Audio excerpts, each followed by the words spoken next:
Hola, ¿qué tal? ¿Cómo están? Mi nombre es Darwin, yo soy estudiante de la Facultad de Teología y como alumno de cuarto año he preparado este video para la realización del cumplimiento de la segunda actividad integradora de la materia del libro de Daniel. Esta actividad integradora consiste en poder responder una de las 4 preguntas formuladas por el profesor. En esta oportunidad he elegido la pregunta número 1. ¿En qué consiste el cuádruple ataque al libro de Daniel?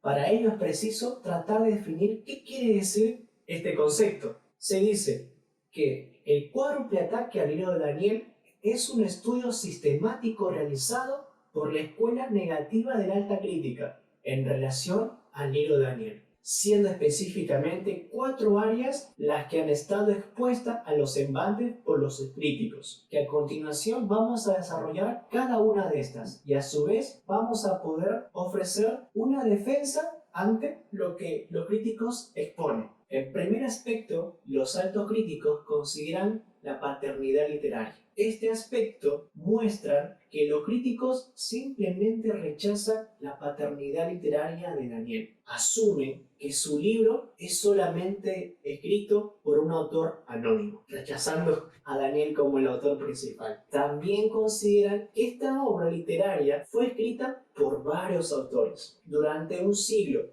II a.C., bajo la persecución de Antíoco IV Epifanes. Ahora bien, teniendo en cuenta las presuposiciones de los críticos, observaremos a continuación que existen tanto evidencias externas como internas que nos ayudarán y servirán como defensa ante estas presuposiciones. Como evidencias externas encontramos que toda la tradición judía adjudica a Daniel como el autor principal de su libro. La arqueología hace un papel tan importante que lo vamos a ver a lo largo de estos 4 aspectos. En los manuscritos del Mar Muerto se hallaron copias del libro de Daniel fechadas del 150 a.C. aproximadamente, lo que evidencia su popularidad entre los judíos. Flavio Josefo, el historiador judío, acredita a Daniel como el autor que lleva su nombre. Y como evidencias internas tenemos lo que el mismo libro dice acerca del autor. Afirma que Daniel recibió la orden divina de perseverar el libro. Lo encontramos en el capítulo 12, versículo 4. Asimismo, observamos que en los capítulos 8, versículos del 1 al 7, 13 al 19, el capítulo 2 al 22 y el capítulo 10 del versículo 2 al versículo 5, que Daniel habla en primera persona. Esto es un aspecto muy importante como defensa. Asimismo, vamos a observar que como evidencia interna también tenemos que Daniel apela a hablar en tercera persona. Esto es un estilo frecuente en las obras antiguas, como por ejemplo lo encontramos en Jeremías capítulo 1, versículo 1 y también a Isaías, ahí en el capítulo 1, versículo 1. Observamos también que el autor conoce perfectamente la historia. No hay registro extrabíblico, solamente la arqueología, la cual ha traído luz sobre estos hechos. Otra evidencia interna lo encontramos considerando el testimonio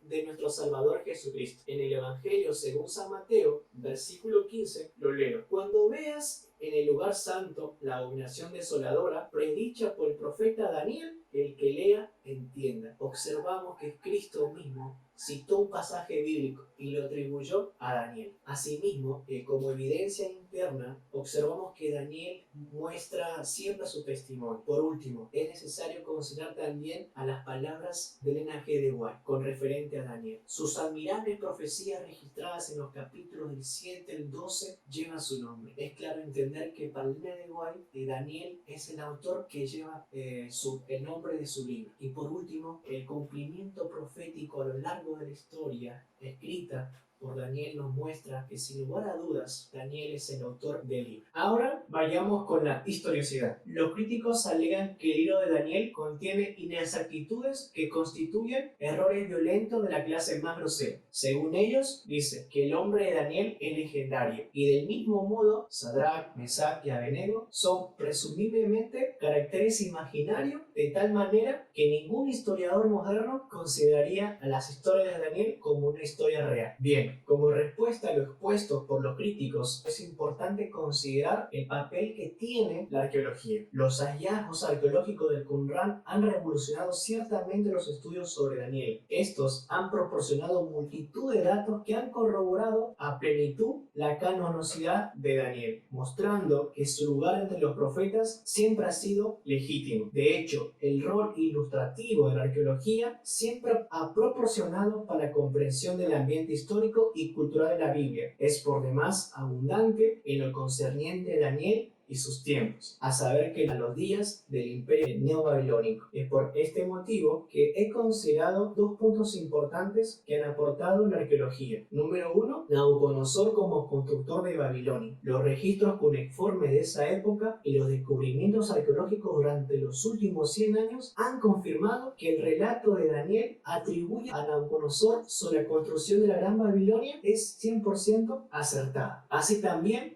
Belsasar como rey de Babilonia. Los descubrimientos hechos desde mediados del siglo XIV han vindicado de forma impresionante el carácter fidedigno del relato histórico de Daniel respecto al Belsasar. Es de mucho valor añadir que a raíz del hallazgo de los rollos del Mar Muerto, Qumran, y como parte de las excavaciones en 1952, se encontró una vasija de barro que contenía material manuscrito dentro del que estaba dentro del libro de Daniel. Con tal descubrimiento se demostró la veracidad histórica del registro, pues los manuscritos fueron datados hasta 200 años antes de Cristo, de lo que se infiere a las claras que ellos fueron los documentos que se utilizaron en los tiempos de Jesús y los apóstoles. Número 3. El estilo lingüístico. En cuanto al tercer aspecto, los críticos enfatizan la posición de que el hebreo y el arameo del libro son de tiempos macabeos y que asumen que las palabras persas y griegas que aparecen en el libro deben ser tomadas con mucho criterio para asignar al libro una fecha que no va más allá del siglo 99 a.C.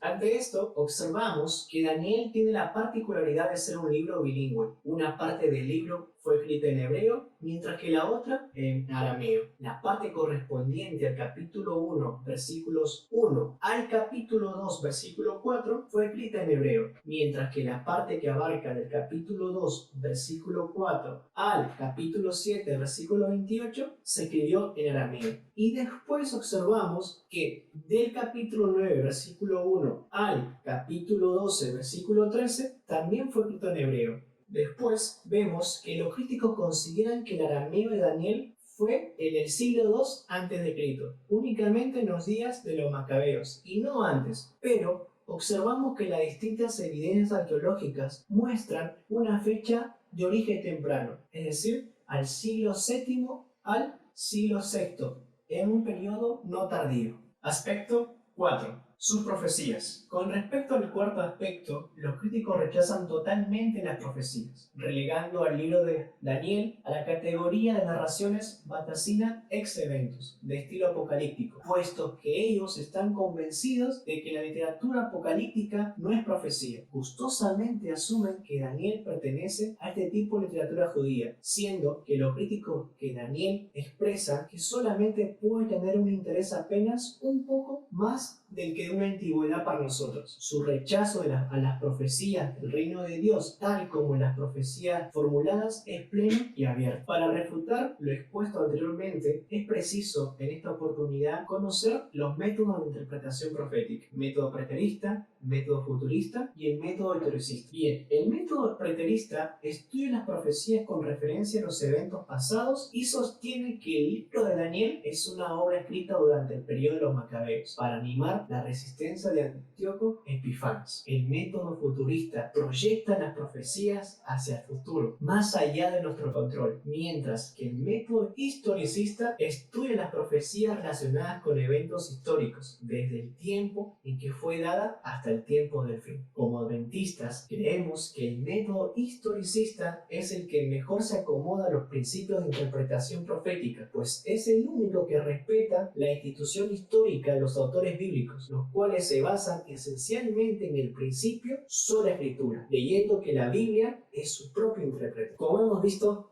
hemos desarrollado los 4 aspectos que han sido más atacados por la alta crítica al libro de Daniel. Asimismo, hemos desarrollado ciertos conceptos claros que van a servir como defensa ante estas presuposiciones de data crítica, donde puedo considerar de manera personal la importancia que tiene el mismo libro y la arqueología. Espero que les sirva y que Dios lo bendiga.